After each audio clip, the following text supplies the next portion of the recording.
mu mawulire ge tulinawo bwe twogerera nga waliwo abakungu abasuze luzira benkakasa nti otegeddeko nga kuliko Chris Obore n'abalala abagambibwa okuba nti bali mu ssaako eya sipiika wa paalamenti oba eyali sipiika wa paalamenti amanyiddwa nga Nnaalongo Anita Amongo. Wabula mugenze mbyeyo okutegeerako nga ngenda okukola akatambi kano ntegeddeko nti n'omukulu Mathias Mpuuga wamu ne bakomishona bali be baalya akawumbi akamu n'obukadde 7 nga Mathias Mpuuga yafunako obukadde 5 bali abalala ne bafuna obukadde 4 wenjogerera nga nabe essaawa yonna kigambibwa nti abakulu bandibanga bagenda kubakwata kubanga okulabulwa oba warnings zatandise ogenda maaso n'okubanga zifuluma. Wabula wenkoledde akatambi kano nga waliwo abagambibwa okuba nti bo bwe twogerera bali mabega wa mitayimbwa wabula nga ategentegeddeko Anita Amongo yennyini ku lunaku olw'Emmande agambibwa okuba nti agenda kusimbibwa mu maaso g'omulamuzi, ekintu ekyewunyisiza bannayuganda era bangi beebuuza kino kigenda kubeera kitya. Wabula nga bino tetunaba kubanga tubituukako. Jjukira gye buvuddeko babadde batugamba nti Anita Amongo mulwadde era Muhammad Nsereko yavaayo nnyo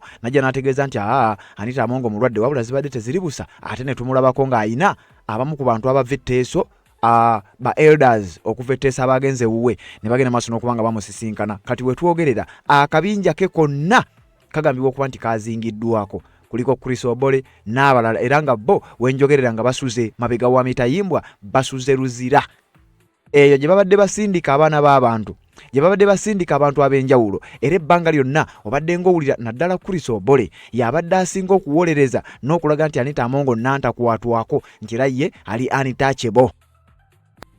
In fact, I think the exhibitors are becoming uncomfortable that the speaker is not speaking. But the speaker does not have to talk about every rumor. She is a speaker for heaven's sake. Now, if a speaker picks any rumor and begins to talk, that's not the role of a number 3. In any case, when you have a German Shepherd at home, is the German Shepherd to bark? Do you also bark when your dog is barking? Kati wenjogerera omukulu oyo asuze luzira mu kkomera gye babadde basindika abaana b'abantu wabula tali yekka. Wuliriza. Kuliko Christian Kansoke mba kuyitireitiremu A1 Chris Ariko Obore ono abadde akola nga Director Communications and Public Affairs oba ye mwogezi wa Parliament. Bano abantu be bakwata bali mu ssaako ya Anita Amongo era bagambibwa okuba nti ssente ezibagambibwa okuba nti ze bali ez'omuwi w'omusolo eziri mu kubakwasa zezo zezimu eziriko ne Mathias Mpuuga nga bakomishona abana nako kwe tubagatta abagambibwa okuba nti balya ssente ezo.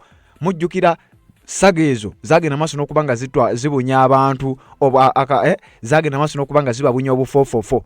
Kakati wenjogerera ebyamabita nsogenda maaso n'okubanga bivaayo nabo bennyini bandibanga essaawa yonna bagenda kukwatibwa okuva kaluwe kaggwa. Mathias Mpuuga y'omu ku bantu abasinze okusirika era nga kirowoozebwa tekimu ku nsonga ezimusirisa oba oli awo amanyi alabika amanyi ekiyinza okubanga kiddako oba alabika amanyi kiki kyayolekedde. Abedi Bwanika Mbwate Kamwa ne Juliet Kakande akabinja ako konna tekannaba kubaako kigambo kye kavaamu kiri awo era bonna basirise abamu balowooza n'okulowooza nti bano baava mu ggwanga erya Uganda baabula naye teweerabira be bamu ku abo be basaba passport zaabwe eziri diplomatic ekitongole ekya Internal Affairs Ministry ya Internal Affairs ekitongole ekivunaanyizibwa ku nsonga za passports basaba passports ezo bazizeeyo si kulwa nga badduka mu ggwanga erya Uganda nga bakozesa diplomatic ways.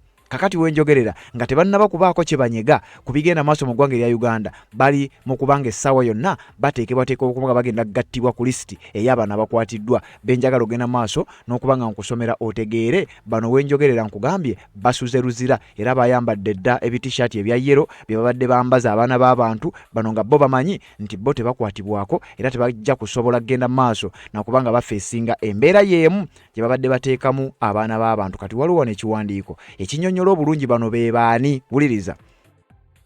A1 ye Chris Ariko Obore ono abadde akola nga Director Communications and Public Affairs mu Parliament y'eggwanga erya Uganda mu bufunze y'abadde omwogezi wa Parliament. Kuliko A2 Adiro Daniel Director Human Resource ku Parliament y'eggwanga erya Uganda wabula kigambibwa nti bano bonna babaddemu omukono ogwa Anita Amongo abadde speaker. Kati oluvannyuma lw'okukwata Anita Amongo investigations zibadde nga zikolebwa na bano nabo ne bazuulwa nti kirabika babaddemu engalo empanvu.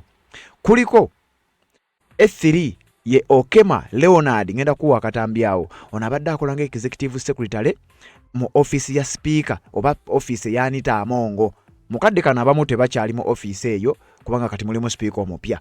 Of course alina abantu ababe abapya be employee nga bagenda maaso n'okukwasaganya emirimu bano bagenda basuze mabega wa Mitayimbwa. F4 ye Rajabu Kaya Semaluulu ono abadde principal research officer ku parliament y'eggwanga erya Uganda asuze Luzira mabega wa Mitayimbwa. A5 Okwi Emmanuel Emuron abadde principal protocol officer owa parliament y'eggwanga erya Uganda asuze mu kkomere Luzira ewali Bobby Yanga ewali Dr. Kiza Besigye ewali n'abantu abalala.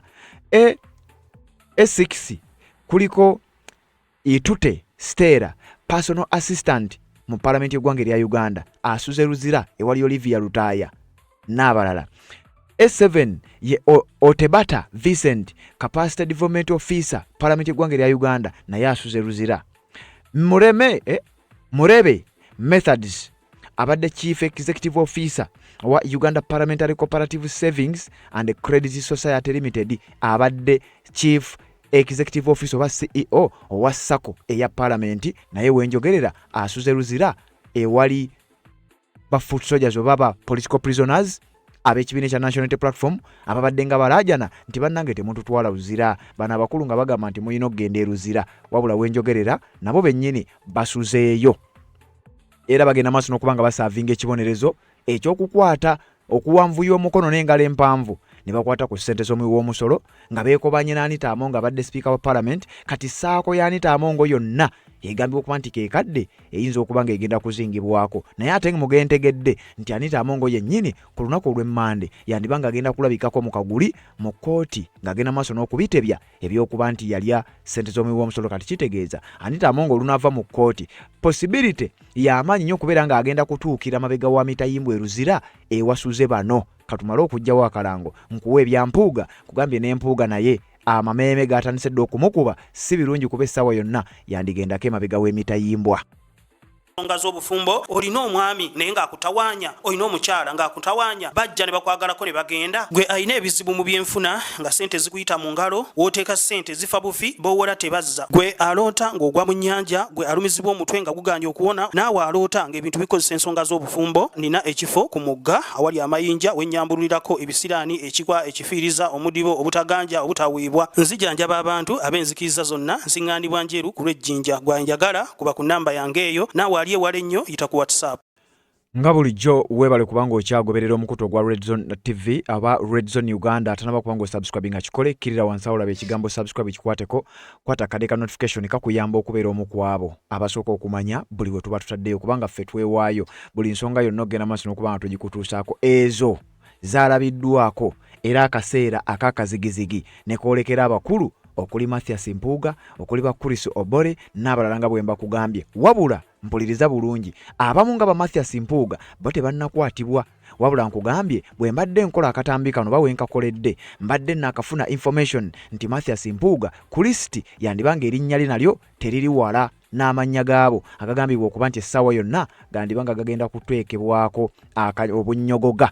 Mathias Mpuuga mujjukira nga abalaata ow'ekitiibwa ow'ekirespekiti omuteeketeeke omuprepared mujjukira Mathias Mpuuga nga ng'ayogeza maanyi kakati wenjogerera essaawa yonna nkakasa nga Mpuuga yanyerese dda kubanga okusinziira ku intelligence ne information gye tufuna kitulaga nti Mathias Mpuuga yanditeekebwa ku fayiro y'emu okuli Anita Amongo gwe baatugambye nti mulwadde kyokka nga ku Mande nfunyeeko amawulire agandaga nti agenda kubanga alabika mu maaso g'omulamuzi abeere nga abitebya kyokka ng'omukulu yavuddeyo jukira Muhammad Nsereko yajja n'atutegeeza nga Anita Amongo bwe yazimba ebigere era nga bw'alina blood clot nga bw'ateetaaga kuteeka ku pressure simanya ayinza okufuna obuzibu n'ebirala ebifaanana bwe bityo kyokka bba abakulu bakugamba ffe tetwagala kumanya oba mulwadde oba si mulwadde ayina okugenda maaso n'okuba nga alabikako eri kkooti agende maaso n'okuba nga abitebya kati akabinja ke konna kagambibwa okuba nti ke kali mu kuyoolebwa jukira mu biseera Anita Amongo we yateekebwako akazito bino twajjanga tubikugamba nti bano abakulu babadde mu office eya parliament eyo nga bakwata ssente z'omuwi w'omusolo nga bazikozesa awatali kusaasira muntu yenna ngenda kusooka nkuzeeko emabega. Mujjukira okwekalakaasa okw'abajenzi bannayuganda bavubuka abaalumba parliament mu kye batuuma march to parliament nga bawakanya era nga bavumirira ssente z'omuwi w'omusolo engeri gye ziddukamu ku sipiidi zaalinga ennaku z'omwezi 23 omwezi ogw'omusanvu omwaka 2024 kati gy'emyaka nga 2 egijjudde egiyiseewo. Abavubuka balumba Parliament nga mu kaweefube waabwe yali waakuwakanya engeri Speaker wa Parliament Anita Among gye yali asaasaanyaamu oba akozesa ssente ez'omuwi w'omusolo okuli SMAP DM, ssente z'akozesa buli lunaku waba agenze okutambulako n'ebintu ebirala bifaanana bwe bityo. Mujjukira abasinga obungi baakwatibwa era bangi bayinza n'okuba nga n'egyo emisango gikyaliyo, kyokka ensonga ze baali beekalakaasizaako zezo zennyini ze tulaba olwaleero nti kati Anita Among ne banne bano bennyini era mu kwekalakaasa kyova olaba nga ne ku masaati gaabwe baali bawandiiseeko nti Speaker must resign. Bo kwegamba olukongoolo baali balutunuzza mu Speaker wa Parliament by then nga yesisi mulala ye Nnaalongo Anita Among. Mu kaseera ako yali yakamala okugula emmotoka 2 ez'akabi, yali yakamala okwogera nga abalaata ng'alaga nti ye ebyo tebirina na kye bimuyigula. Era abavubuka bangi baakwatibwa, bangi wetwogerera bakyawera ennemba n'emisango egyabateekebwako. Kyokka ng'emisango ensonga gye baayimirirako nga beekalakaasa wetwogerera yegenda maaso n'okuba nga egenda maaso n'okuba nga happening olunaku olwaleero. Kati kirowoozebwa nti bano bannayuganda singa mu Uganda wabaddewo amateeka nga gakola oba nga amateeka gali international gasobola okuinvolvingibwa mu bintu bino, bano obadde okimanyi nti basobola okuliyirirwa. Simanyi ani alina okubaliyirira, naye singa amateeka gaba nga weegali era nga gasobola okuoperatinga, bano basobola okuweebwa akasente olw'ensonga gye bayogerako eyabakwasa ng'olwo Anita Among akyayina amaanyi ne bakama be nga bakyayinamu essuubi ne bagenda maaso n'okuba nga bakwata abaali bavumirira obuli bw'enguzi bwe. Kyokka wayisa akaseera katono, myaka 2 gyokka, Anita Among agenda maaso n'okuba nga awera ennemba n'ensonga ez'obuli bw'enguzi n'okukozesa obubi ssente z'omuwi w'omusolo. Kyokka n'akabinja ke era nga bw'abadde atambula nako era bwakakkalabya nako emirimu mu Parliament eyo, nako kagambibwa okuba nti akabinja ko kakwatiddwa dda.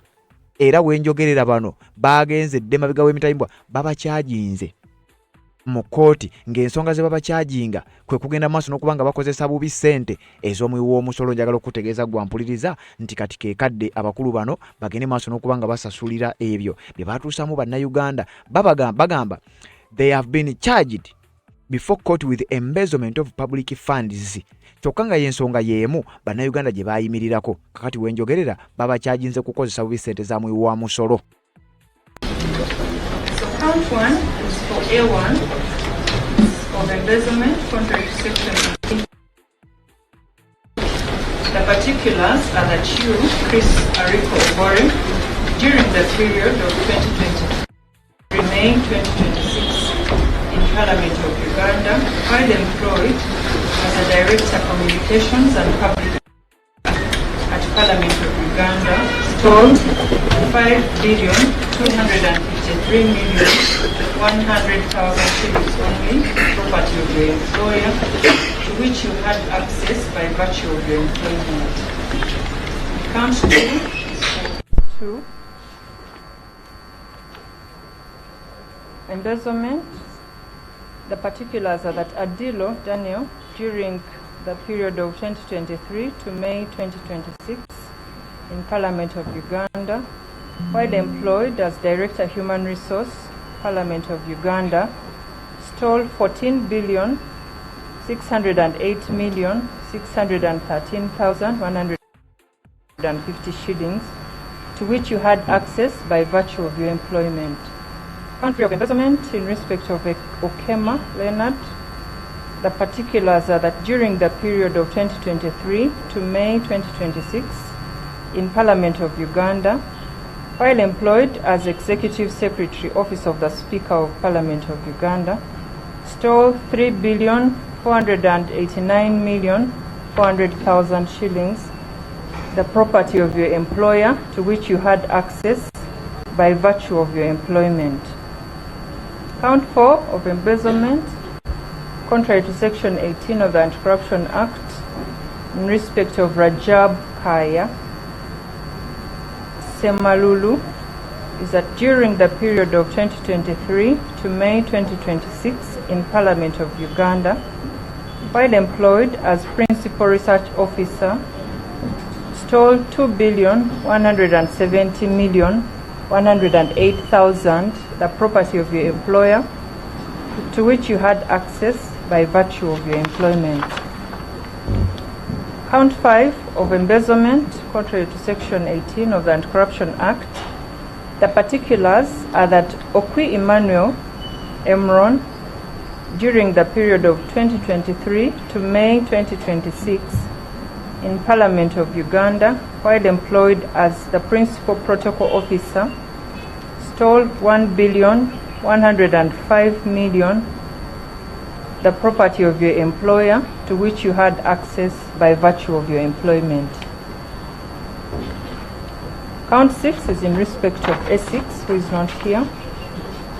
Count 7 of embezzlement is in respect of Otebata Vincent, that during the period of 2023 to May 2026, in Parliament of Uganda, while employed as a Capacity Development Officer, stole 5,253,100,000 shillings, the property of your employer, to which you had access by virtue of your employment. Count 8 of causing financial loss in respect of all the accused persons. The particulars are that Chris Obore, Adilo Daniel, Okema Leonard, Rajab Kaya Semalulu, Okwi Emmanuel Emron, Itute Stella, and Otebata Vincent, during the period of 2023 to May 2026 in Parliament of Uganda, received funds for donations and corporate social responsibility activities of Parliament of Uganda, but you did not implement the activities, knowing or having reason to believe that your actions would cause financial loss to the government of Uganda, and indeed financial loss of 27,201,221,150 shillings was occasioned to the government of Uganda. Count 9, which is the reason we are not taking plea, is of money laundering, contrary to Section 3B and E, 119 and 139 of the Anti-Money Laundering Act. The particulars are that Okema Leonard, Chris Obore, Adilo Daniel, Kaya Rajab Semalulu, Otebata Vincent, and Murebe Methods, during the period of January 2023 to April 2026 in Parliament of Uganda, while employed as the Executive Secretary, Office of the Speaker, Director of Communications and Public Affairs, Director of Human Resource, Principal Research Officer, Capacity. Find it, book it, make it yours. Kakati bano abakulu emisango gy'owulidde babasomera buli omu n'omusango gwe. Abakulu bano baakuba ssente zino eziri mu genda maaso n'okuba nga zibateekesa kazito ziri obuwumbi 31 n'obukadde 826 nga zino ssente baazirya bano bokka. Kankusomeremukko ku lisiti eno ogende maaso n'okuba nga obategeera bano abakulu baakuba akasente ak'omuwi w'omusolo ne bagenda maaso n'okuba nga bakalya. Wabula nkugambye ne Mathias Mpuuga ne ba commissioners eno lisiti bagambibwa okuba ti nabo tebagisimattuka. Kati nga sinakuwa bya Mpuuga sooka owulire wano. Kigambibwa nti ganamanya gengenda okukusomera newankubadde si bonna nti babakutte wano ate bandaga nti 68 billion Ugandan shillings corruption scandal. Zino sente baazirya nga abamu baziyisa mu parliament, sako ya parliament. Obulidde kuliko n'eyali akulira sako eyo. Kati wulira buli omu sente ze yakuba. Kaya Rajabu Semalulu yakuba obuwumbi 2 n'obukadde 413 omuntu omu. Reni Ismail yakuba obuwumbi 4 n'obukadde 452 omuntu omu. Leonard Okema yakuba obuwumbi 5 n'obukadde 510. Okwi Emmanuel Emron yakuba akawumbi kalamba n'obukadde 119. Chris Obore obuwumbi 3 n'obukadde 225. Daniel Adiro yakuba obuwumbi 2 n'obukadde 95. Zainabu Kaguma yakuba akawumbi kalamba. Businje Police Fred yakuba obukadde 367. Scovia Kongai yakuba akawumbi kalamba. Joan Apolot akawumbi kalamba. Asimwe John Ishabaru akawumbi kalamba n'obukadde 15. Rachel Ainamasko obukadde 1510.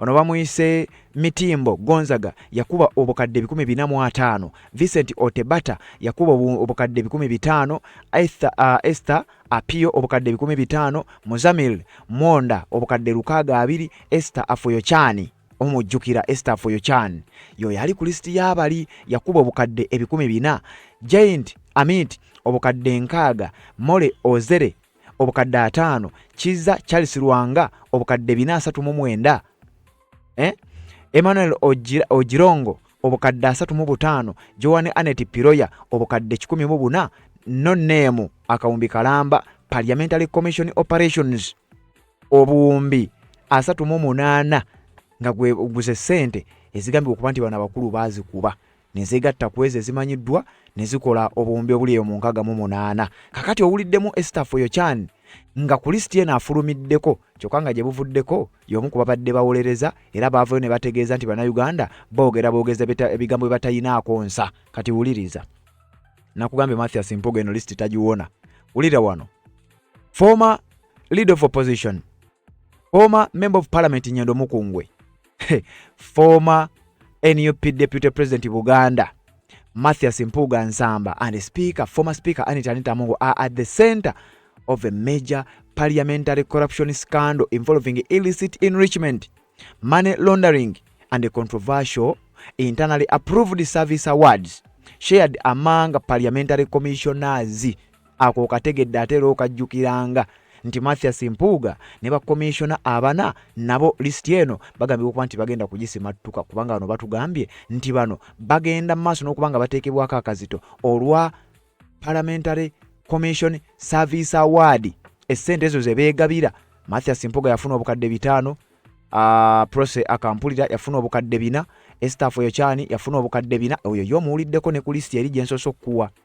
Ne Solomon Sirwanyi yafuna obukadde 4. Kati nga kigambibwa nti mwaka kavuvuŋŋano zino sente zaali zimenya amateeka. Kyekyo Robert Kyagulanyi Ssentamu, Joel Ssennyonyi kye babadde nga babagamba abakulu nga tebaagala kumanya. Kakati wenjogerera ye omuteeketeeko ow'ekitiibwa ebibye naye birabika si birungi kubanga ne bakamaabe babadde akuba nabo ziddiiru. Kigambibwa okuba nti nabo akaabwe kagambibwa okuba nti kaweddemu dda. Emmotoka ezo ze bakuntumye zaalabiddwako. Kyokka ekisinga okuluma nti bano bannayuganda abavubuka ba Gen Z baavayo ne beekalakasa nga zino z'ensonga zennyini ze beekalakasisa. Baabakuba emiggo, baabasiba, kyokka ate bamaze okujustifyinga ensonga ze baali beekalakasisa nti zaali ntuufu kubanga abakulu bano babbye sente z'omuwi w'omusolo. Era Joel Ssennyonyi azzenga abalabula naddala Mathias Mpuuga naye nga tawulira. Ssennyonyi yaliko mu bitundu bimu wa Western Uganda eyo n'ategeeza nti bannange bano abakulu balya sente z'omuwi w'omusolo naye ate ne baagala obbisiiga ffe naye munnange tubalabula ekinajja kiyinza okuba nga si kyangu gye bali. Enguudo zanyu zona zirije, amasomero ga gavumenti ag'okutwala abaana banyu amasomero ago galije, eminyete giri aha okayinza kusoma naki mwena muyina emirimu ate nimuleeba Uganda okweri tugamba ebintu ebi ebyo Bakyagulanyi ba Ssennyonyi mu Lubabi abantu boona bali aha kandi ebintu Western Uganda abantu kuli bagenda babagamba nti Kyagulanyi okunywa mukunda Buganda yonka aha ne Buganda imwe temukwenda mpinduka ekyo tuli ekyo azitwe tambula amateeka tukuza kulwana na muntu wena tukuza kukwata mbundu z'omukishaka. Kati Ssennyonyi teyakomaawo ne mu parliament yagenda n'alabula Anita Amongo n'alabula mujjukira ku musango gwa Mathias Mpuuga petition Theodore Ssekikubo gye yateekayo nga baagala abakulu bano babajje mu parliament babajje mu office zaabwe olw'ekyo ekikolwa kye baali bakoze ekyokulya sente z'omuwi w'omusolo. Ssekikubo ne yeegatta n'abamu ku babaka ne bagala leka tuyise petition tulonde bano abakulu tubajje mu office nga tewali na kibonerezo kirala kyonna kye baali babaasabira wabula okubagoba mu office. Anita Amongo teyakoma ku bukomi ku blockinga petition eyo wabula yatuuka n'okugijerega n'ayisa amaaso mu mubaka wa parliament Ssennyonyi n'amulabula n'amugamba munnanga abantu b'okolera nga nze mbamanyi okusinga lwaki oyisaamu ababaka amaaso nga bagenda maaso n'okukola ensonga bannayuganda ze baabatuma. Honourable Speaker, last week something bothered me in this house. One of our colleagues, the Honourable Ssekikubo, stood to raise concerns about how commissioners sat in a meeting, shared money among themselves, and how money is used in this institution. And you, Right Honourable Speaker, referred to his submission as nonsense. I found that wrong. I found that unparliamentary, Right Honourable Speaker.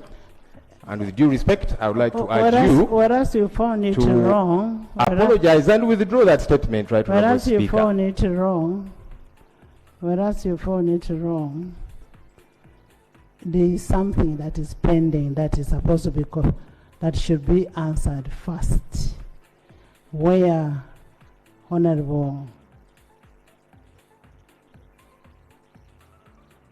Kazo also made an allegation. If you want me to apologize to you, I know you're a very big person. You're a leader of opposition. I am sorry to you, the leader of opposition. Thank you, Right Honourable Speaker. Actually, the apology wasn't just for me, but to the whole House, because, allow me to finish this in a minute. No, I am apologizing to the leader of opposition. The House does not fault me for anything. Thank you, Right Honourable Does Speaker. the House fault me? Thank you, Right Honourable Speaker, for that apology. You see, a few weeks ago, the Honourable Wakai Mamsoke... Honourable members, please listen. Let the law talk. Yes, Right Honourable Speaker, as I was saying, a few weeks ago, the Honourable Wakai Mamsoke from Nansana did make a comment at the back, off record. He was responding to somebody who said, made some remarks, and then he said, that's nonsensical. He was off record. And, Right Honourable Speaker, you ordered him to apologize and withdraw the remarks, even when they were not on record. So my concern was that your submission of nonsense in reference to Honourable Sechikubo was on the Hansard, and it does not make us look good. In fact, I had expected that at the end of that session, perhaps you would address that matter, apologize and withdraw, and that's why I'm raising it now as a very serious concern, because people out there do watch us. They expect us to operate with decorum, but also, Right Honourable Speaker, as you keep reminding us, we have got to operate with decorum. So I was only imploring you to lead by example. Thank you, Right Honourable Speaker. Kati wano ng'embeera eyo okutuuka awo Anita Amongo ng'agezaako kuprotekitinga na kulaba ng'ensonga ezo tezigenda wala era nga tezigenda mu maaso, mikwano gye nga tebateekebwako kazito. Olwo Mathias Mpuuga ne banne nga bali mu ssaga eya ssente obukadde 5 na bali banne obukadde 4 nga byonna issue eri emu, ssente za muwi wa musolo nguzi. Nga bino bye byago byayo Honorable Zaake mu commission ya Parliament. Kakati wenjogerera ebintu byagenze dda maaso n'okubanga bibatabukako era akadde konna nkugambye Anita Amongo okusinziira ku information gye nnina ku Monday yandibanga akeera mu kooti ogenda maaso n'okubanga abitebya. Kati okusinziira ku kiwandiiko ekifulumye njagala tukiyitemu lukwakwayo wano sobole okubanga ate tukiddawo nkuwa akatambi ogenda kutya. Wuliriza ekiwandiiko bwe kigambye. Okusinziira ku kiwandiiko ekifulumidde ku mukutu w'omuliro gwa The Observer nga bagamba nti Parliament Obore and 7 others remanded over 37 billion Ghana shillings embezzlement and money laundering. Chris Obore ne banne abalala 7 bali mabega wa mitayimbwa basibiddwa ku misango ki za kubulankanya sente z'omuwi w'omusolo eziri mu buwumbi nga 38 ne sente ezigwamu.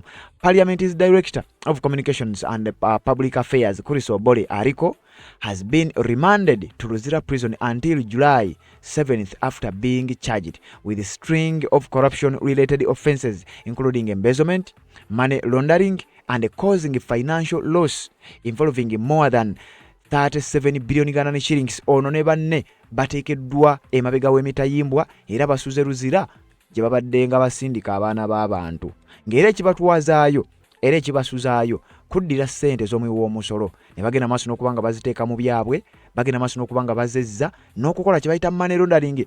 Bano babadde baafuuka ng'akabinja k'abakateero kali ke nakugambyeko nga tebaagala kumanya oba mu malwaliro waliyo eddagala oba tewali. Era ono omukulu ngenda kuwa n'akatambi NTV ke yakola ndowooza bye bimu ne ku NTV basajja battu ebyabaviirako ebizibu. Chris Obore was remanded by the Anti-Corruption Court alongside Daniel Oadiro, Director of Human Resource, Leonard Okema, Executive Secretary in the Office of the Speaker, Rajabu Kaya Semaruru, Principal Research Officer, Emmanuel Emuroni Okwi, Principal Protocol Officer, Vincent Tebata, Capacity Development Officer, all employees of Parliament of Uganda, and Methods Morebe. Executive Officer of the Uganda Parliamentary Cooperative Savings and Credit Society, sako ya Parliament gye baakozesa bano bonna ogenda maaso n'okubanga bakuba akasente era nga yeemu eyakozesebwa okuwa bali ba commissioner akasente okwali ne Mathias Mpuuga by then nga yali akyakola nga leader of opposition. Kati wetwogerera ebintu bimaze dde okuba nga bitabuka, akatambi kagambibwa okuba tikamaze dde okuba nga kakyuka. Kakati bano ba commissioner tebannabagattako wabula okusinziira ku nsonda ezeesigika zitulaga nti nabo bandibanga tebannasimattuka newankubadde nga mu butongole tebannagattibwa ku lisiti eno. Kyovula bambadde nkusomera wali ekiwandiiko ekikulaga nti Mathias Mpuuga naye essaawa yonna ebibye si birungi. Ekiwandiiko kino kigamba kiti: Mpuuga as a parliamentary commissioner and a former leader of opposition allegedly pocketed 500 million Ghana shillings while other commissioners received 400 million Ghana shillings. Speaker Anita Amongo also alleged to have received a one-time payout in this scheme, bringing the total defrauded amount to over 1.7 billion Ghana shillings. Sente Mathias Mpuuga obukadde bitano ze yatwala ne sente bali banne obukadde ebinabina ze baatwala zigambibwa okuba ti zino sente zaali nnyingi nnyo era abakulu bakkiriza ti zino sente ze zaakola omugatte ogwa sente ziri ze twakugamba. Twakutegeeza nti bano baakwata sente eziri eyo mu kawumbi kalamba n'obukadde 700 era bano nabo njagala okutegeeza nti essaawa yonna akaabwe kaggwamu dda. Kakati ebintu bino nga bigenda maaso n'okuba nga bitambula. Chris Obole ono abadde omwogezi wa Parliament naddala mu mulembe gwa Anita Amongo. Chris Obole agambibwa okuba nti ono ye abadde tawunyikamu era nga tayagala kumanya. NTV yamukolako sitoole nga bw'omanyi NTV era ndowooza akatambi kano njagala nkakuwe owulire sitoole NTV gye yakola ku mukulu ono then nze nzije nkwongereyo n'ebirala. Wuliriza.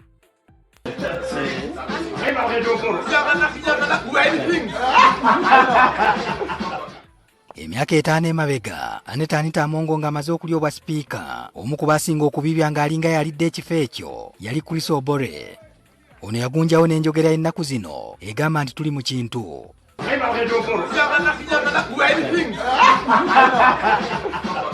Ekyamazima awatali kuwannaanya ono abadde mu bintu. Omwaka oguwedde ekibiina kya NRM bwe kyalangirira Anita Amongo nti yayiseewo nga tavuganyiziddwa ku kifo ky'omubaka omukyalo owa Bukedeya, Obole yatyabula amazina katono gamuggwe mu kiwato n'atuuka n'okweziringula mu ttaka olw'essanyu. Yalinga alabye ku ndaba kuki era essanyu lye lyabunyisibwa ku mikutu emigatta bantu.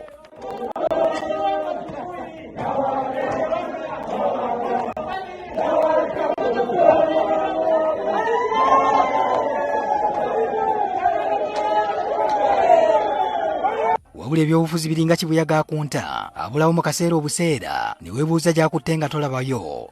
Olwaleero Obole kizibu okuddamu okuzina amazina ge yatyabula. Kaakano n'ebigambo tuli mu kintu oyinza obbigeraageranya ku muntu agenze zira kumwa. Katuddeko emabega otegeere bulungi engeri Obole gye yajja okugwa mu bintu. Obole okufuuka akulira ebyamawulire mu Paalamenti yasooka kukola nga munnamawulire mu lupapula lwa Daily Monitor. Mu kiseera ekyo Sipiika Rebecca Alitwala Kadaga yamusembeza n'amuwa ogw'okkulira ebyamawulire. Kyokka ekisanja kya Kadaga nga kibulirayo enkolagana ye n'Obole yajjamu ebikaawa era Obole w'ofiisi mwe yali atula n'esibwako kkufulu n'abulwa w'akolera. Kye yakola kwe kudda ku butaka e Bukedeya. Ekiseera kye yamala nga w'ofiisi tagituulamu bannansi kumpi baali beerabidde nti gy'ali. Oluvannyuma okulonda kwa 2021 we kwatuukira. Obole yajjayo n'ag'omu buto mu ngeri y'okwebbulula mu byobufuzi n'akungira Pulezidenti Museveni n'Anita Amongo obuwagizi mu bitundu by'e Bukedeya. Emikutu emigatta abantu gy'amulaga bulungi ng'eyali munnamawulire afuuse omukunzi mu byobufuzi.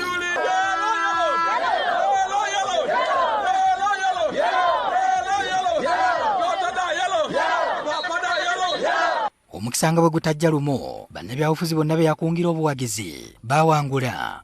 Olutalo lw'obwa sipiika ate awo nawo we lwajjira. Kadaga yawangula omugenzi Jacob Oulanyah ate Anita Amongo n'afuuka omumyuka w'Oulanyah n'oluvannyuma n'afuuka sipiika omujjuvu oluvannyuma lw'okufa kw'Oulanyah. Wano Obole yawulira nga kisalidde mu ntamu ng'eyasibirwa ebweru mu woofiisi alaba akomeddewo mu maanyi. Awo yajja n'enjogera ey'okugwa mu bintu n'akatambi ne katambuzibwa ng'akinyweza.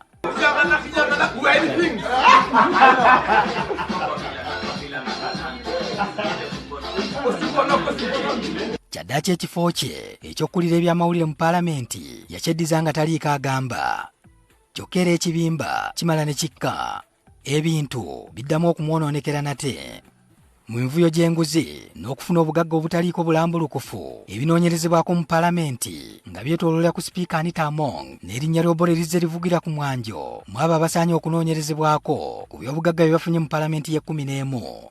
Ensonda enneekusifu mu paalamenti zigamba nti Obore ateeberezebwa okuba nga abadde takoma ku byampuliziganya naye abadde yeetoololera ku by'ensimbi mu banywanyi ba Anita Among. Era kigambibwa omusimbi mungi ogubadde gumansibwa mu pulojekiti eziwerako e Bukedea Anita Among z'alinako akakwate Obore yabadde azivunaanyizibwako.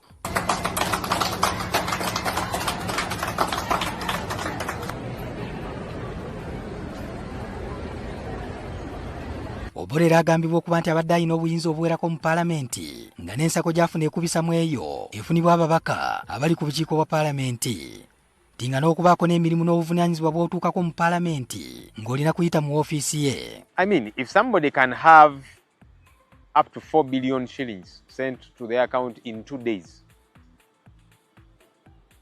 because what's the budget of committees? It is way less than that, yeah?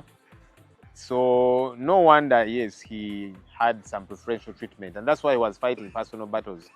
So his docket budget was through the roof. Again, at some point we were asking, but this communications docket, what is this money for? Maybe it's part of what was being given to this. The time Anita gave a contract to her personal radio station worth 3.1 billion shillings, Mama Bukedea FM, apparently to do adverts of Parliament. I asked, I said, were procurement regulations followed?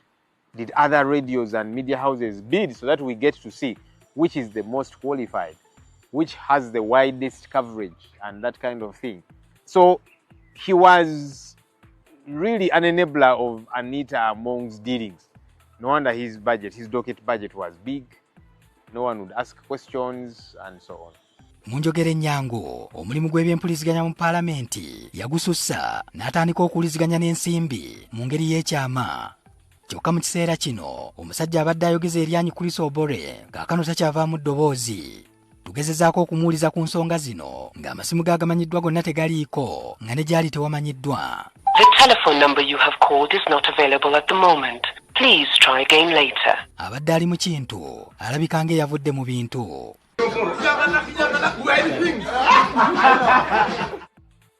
Kati oyo Chris Obore nga bw'owulidde sitoole ye kigambibwa okuba nti ne ssente ezimu z'abadde afuna nga tezimanyiddwa teziwandiikibwa wabula olw'amaanyi ga Anita Among w'abeeredde mu jjukira bano bava mu disitulikiti y'emu bonna b'e Bukedea. Kati Anita Among olw'okuba ono yamukungira yamukubira kampeyini mu kaluka 2021 ne kuba sipiika ono yamuyiirawo omubiriko ga yakola ebintu bingi nnyo ku lwa Anita Among. Anita Among bwe yafuuka sipiika yakwata ofiisi eno gye baali bamugobamu ey'okubeera akulira ebyamawulire ku paalamenti n'amukomyawo. Kati y'endongo eyo gye yali asala nga bawulidde akatambi ka NTV. Kakati abakulu kye bakola bamanyi nti akabinja kano kagenda maaso n'okuba nga kateekawo embeera, era akabinja kano kandibanga ke kajja ovvaako obuzibu kubanga jjukira bannayuganda mu kwekalakaasa mu mwaka gwa 2024 baali beekalakaasa olw'akabinja kano Anita Among ne banne, era ng'ensonga enkulu yali yakulya ssente ez'obuwi w'omusolo, okukozesa obubi ssente ez'omuwi w'omusolo. Kati wenjogerera abakulu batandise okugenda nga babasosonkola omu ku omu.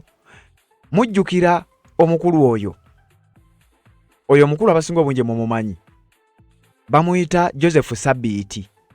Yali musajja munnamawulire nga yeesomera mawulire ku NTV era ng'akola bulungi nnyo, wabula oluvannyuma lw'okuwummula sayidi eyo wenjogerero ono naye agambye okuba nti essaawa yonna yandibanga agenda ekitimba kigenda kumuyoola. Ono abadde akola nga press secretary owa Anita Among. Omusajja yali yeesomera amawulire ge, omusajja yali tayina nsonga yonna na muntu yenna wenjogerera naye ateekeddwa ku lisiti. Jjukira bano aba PLU ba David Kabanda ne baani be bafulumya amawulire gano be basooka okutiisatiisa. Era David Kabanda waliwo yagenze ku mukutu gwa Twitter n'awandiika, former Anita Among's principal secretary Joseph Sabit is not among them, nti ye taliimu. David Kabanda n'amugamba he will also be picked in another round, nti wakyaliyo round endala era naye agenda kubeera ng'akimibwa. Oliriza wano. Bana basajja bakugamba nti lisiti eno ekyakula, lisiti ekyali nnene, bonna bagenda gena maaso n'okubanga bakwatibwa. Mbwera biragiro bya General Muhoozi Kainerugaba era ensonga egenda maaso n'okubanga eteekebwa mu nkola ku biragiro by'omukulu oyo. Kati Joseph Sabbiiti kigambibwa okuba nti naye ekitimba tekigenda kubanga kimutaliza. Kyokka ate wano wenzijye tweet eno we wali ne tweet egamba nti ne Mathias Mpuuga omuteeketeeke essaawa yonna naye yandibanga ekitimba kino tagenda kubeera ng'akisimattuka. Lisiti nnene nnyo, akabinja kanene nnyo, naye nga ye abakulira Anita Amongo ntegeddeko nti ku Mande essaawa yonna agenda kuba afeesinga kooti bamuvunaane era bamusomere emisango. Former Speaker of Parliament Nalongo Anita Amongo to defend herself on corruption allegations in court on Monday alongside her legal team.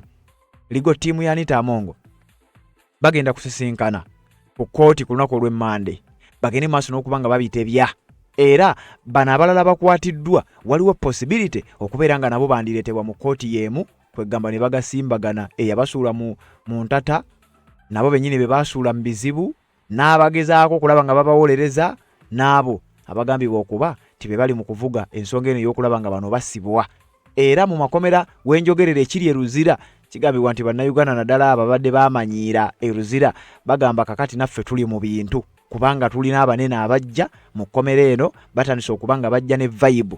Tutegeddeko bano abasobodde okujja omunaana beesoose okusomera wabula ate tutegeddeko n'abateekebwateekebwa essaawa yonna nga bandibanga nabo bagenda kwegatta ku lukalala luno. Bano bakyali basuze ruzira, si byambu si byakwogera newankubadde nga nkakasa buli munnayuganda ewabirabye, naye ate kino kirina engeri gye kisaawundingamu nti basuze ruzira. Ebbanga lyonna bano ba Genzi bannayuganda naddala bannankyukakyuka bali mu kibiina ekya National Unity Platform babadde nga bakuba emiranga tibannange mutusibira bwereere olw'okwogera obwogezi ku nguzi. Kakati wenjogerera babadde nga basinga okulwana ennyo n'okuwolereza ekikolwa kino ekyokusiba babadde beemulugunya ku nguzi. Wenjogerera kakati be bagenze okusula emabega w'emitayimbwa bagenze basangeyo abo babadde nga basindikayo. Kyokka nga kigambibwa nti Anita Amongo bw'ava mu kooti waliwo possibility ey'okubeera nga naye agenda maaso n'okubanga agattibwa ku bali bano bo bakyajingiddwa babasalidde emisango nga bwe njagala owulirize nga mmaliriza then oluvannyuma nkomewo tubeere nga tweyongerayo. Research Officer, Parliament of Uganda, Okwi Emmanuel Emron, you're a male adult Ugandan and a Principal Protocol Officer at Parliament of Uganda. A6, Itute Stella is not here. A7, Otebata Vincent, you're a male adult Ugandan and a Capacity Development Officer, Parliament of Uganda. A8, Murebe Methods, you're a male adult Ugandan and a Chief Executive Officer, Uganda Parliamentary Corporation Savings and Credit Limited SACCO. So you're all charged with various corruption-related offences, but for lack of jurisdiction on count 9, we won't take plea. I'll read to you your charges, and at the appropriate time, I'll commit you to the High Court, where you can properly take plea and apply for bail. Yes.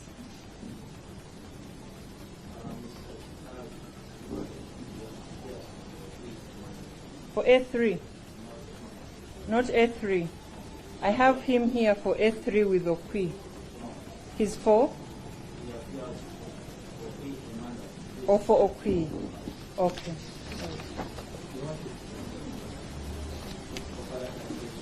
Oh, man.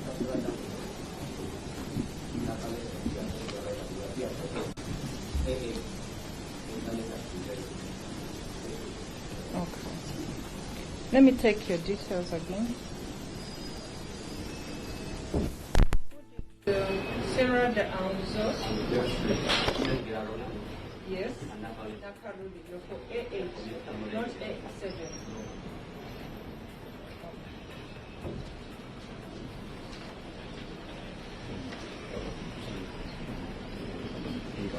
Okay, so count 1 is for A1. It's of embezzlement contrary to Section 18A of the Anti-Corruption Act. The particulars are that you, Chris Ariko Obore, during the period of 2023 to May 2026 in Parliament of Uganda, while employed as a Director Communications and Public Affairs at Parliament of Uganda stole 5,253,100,000 shillings only, the property of your employer, to which you had access by virtue of your employment.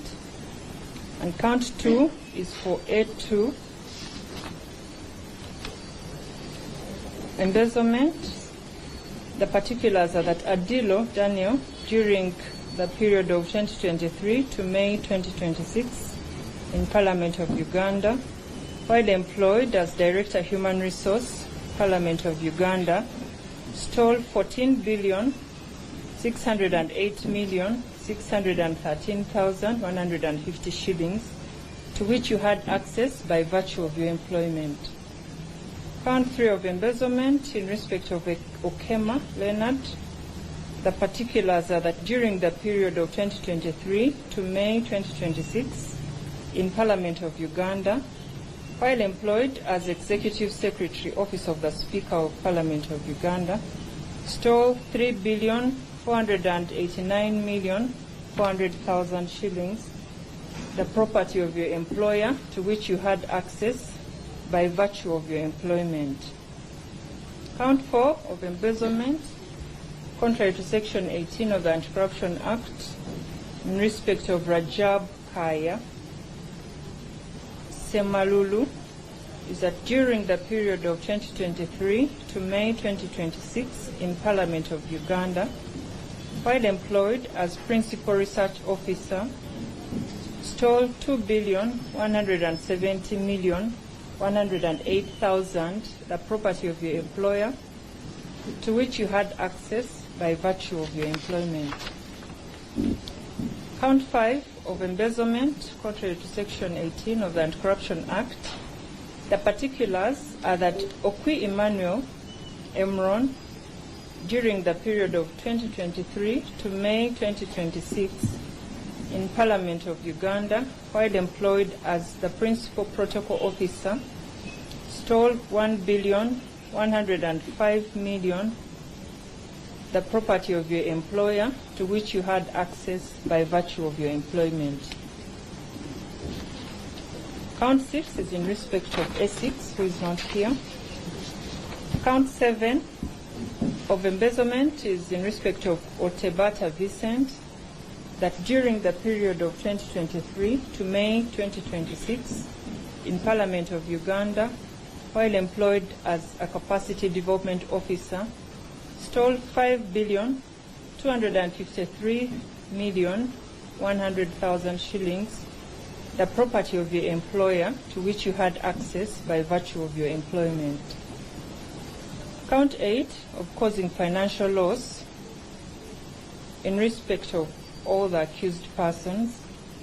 The particulars are that Chris Obore, Adilo Daniel, Okema Leonard, Rajab Kaya Semalulu, Okwi Emmanuel Emron, Ituche Stella, and Otebata Vincent, during the period of 2023 to May 2026 in Parliament of Uganda, received funds for donations and corporate social responsibility activities of Parliament of Uganda, but you did not implement the activities, knowing or having reason to believe that your actions would cause financial loss to the government of Uganda, and indeed financial loss of 27,201,221,150 shillings was occasioned to the government of Uganda.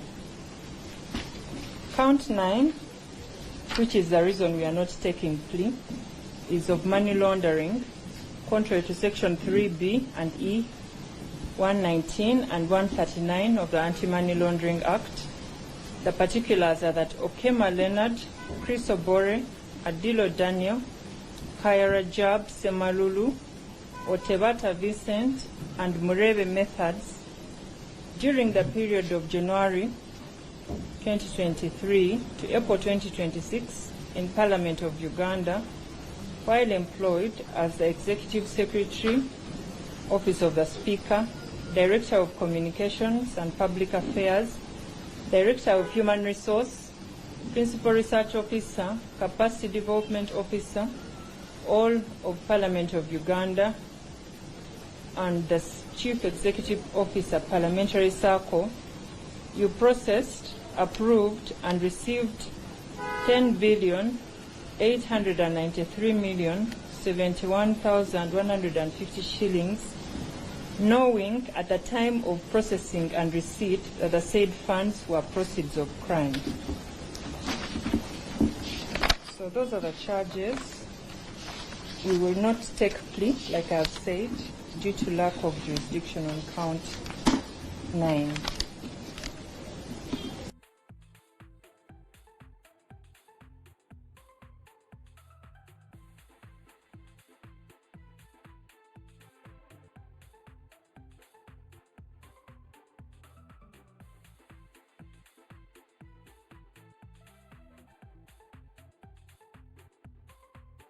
Ensonga z'obufumbo olina omwami naye ng'akutawanya, olina omukyala ng'akutawanya, bajja ne bakwagalako ne bagenda. Gwe alina ebizibu mu byenfuna nga sente zikuyita mu ngalo, w'oteeka sente zifa bufi, b'owola tebazza. Gwe aloota ng'ogwa mu nnyanja, gwe alumizibwa omutwe nga guganja okuwona, naawe aloota ng'ebintu bikozesa ensonga z'obufumbo. Nina ekifo ku mugga awali amayinja we nnyambulirako ebisiraani, ekikwa, ekifiiriza, omudibo, obutaganja, obutaweebwa. Nzijanjaba abantu ab'enzikiriza zonna, nsiŋŋaanibwa njeru ku lw'ejjinja. Gwanjagala kuba ku nnamba yange eyo, naawe ali ewala ennyo yita ku WhatsApp.